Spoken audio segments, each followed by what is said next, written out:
One of the most impactful issues in this year's race to become governor is taxes. Both income and property taxes have become talking points on that campaign trail. 9 Republicans are on the primary ballot. That is just in 9 days, June 16th. And during our series of interviews on Oklahoma Chronicle, we asked them how they plan to reform taxes in our state. Here's what they said.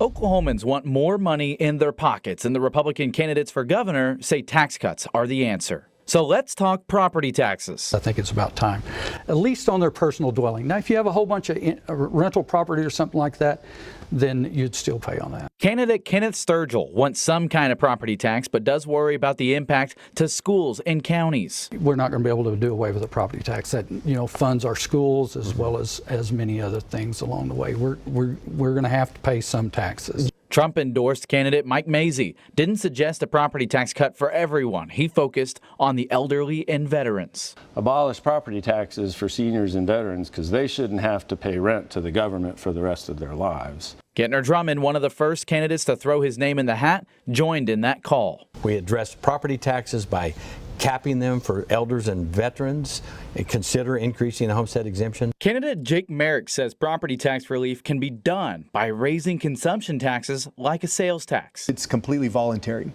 that rich people pay more because they buy more things, poor people pay less because they buy fewer things. But he says that won't happen until Oklahoma does away with government waste. Candidate Caleb Anthony Taylor says he wants property taxes gone and replace it with money made on legalizing recreational marijuana. I think we need to make marijuana recreational. That'll bring in more money for pay the taxes. Candidates Charles McCall, Chip Keating, Lisa Mitchell-Haynes did not address property taxes in their Oklahoma Chronicle interviews.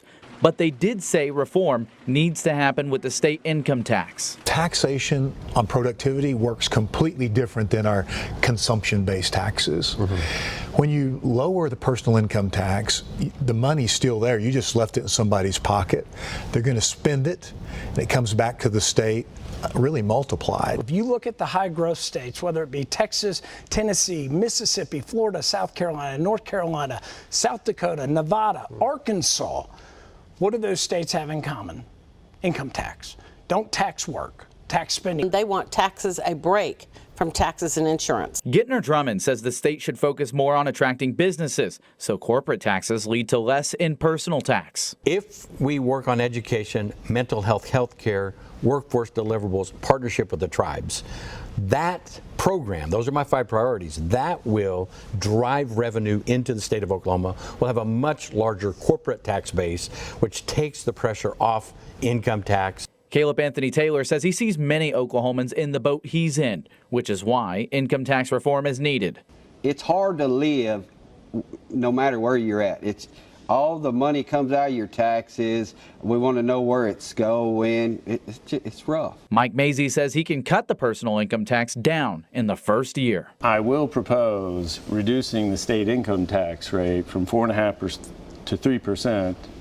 Step 1 in a 3-part program. We better get on board or keep getting left behind. And Kenneth Sturgill says he wants it at 0, but doesn't think that will happen. Income tax is something that they say holds a little bit of industry, doesn't want to come to Oklahoma because of that. I can see that being an issue for them, but realistically, I think that we're going to have to move where that money comes from, so it's not like you can do away with all of that. One Republican candidate, Jennifer Domenico, declined to participate in these interviews.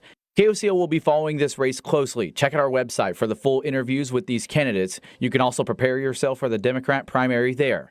Primary election day is coming up on June 16th.